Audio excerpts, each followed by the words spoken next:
Ladies and gentlemen, our tale is one with which you will undoubtedly be familiar.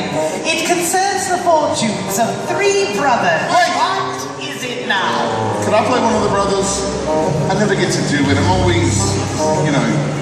You can be the second brother, but be careful. I'm always careful. My fellow witches and wizards. Everyone ready? We now present to you the tale of the three brothers. There were once three brothers who were traveling along a lonely, winding road near twilight. In time, the brothers reached a river too treacherous to pass. But, being learned in the magical arts, they simply waved their wands and made a bridge. Before they could cross, however, they found their path blocked by a hooded figure. It was Death, and he felt cheated because travelers usually drowned in the river. But Death was cunning. He pretended to congratulate the three brothers upon their magic, and said that each had earned a prize for having been clever enough to evade him. The oldest brother, who was a combative man, asked for a wand more powerful than any in existence. A wand that must always win duels for its owner.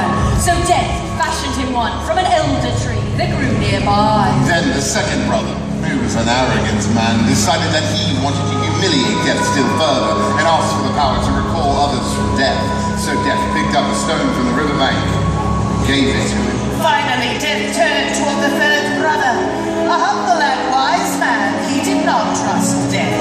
So he asked for something that would enable him to go forth from that place without being followed by Death.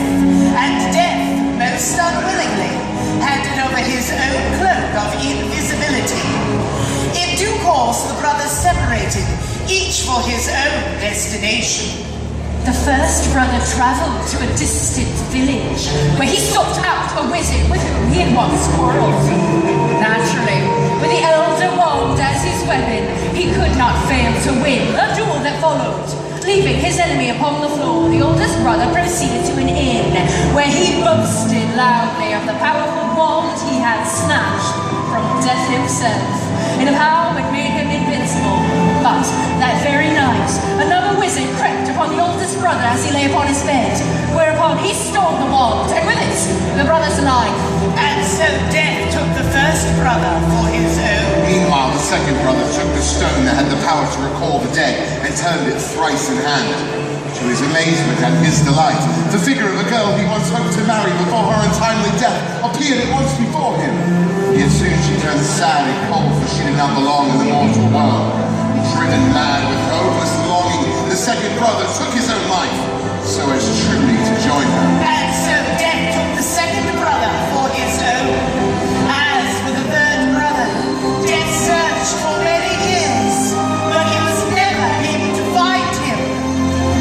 It was only when he had attained a great age that the youngest brother shed the cloak of invisibility and gave it to his son.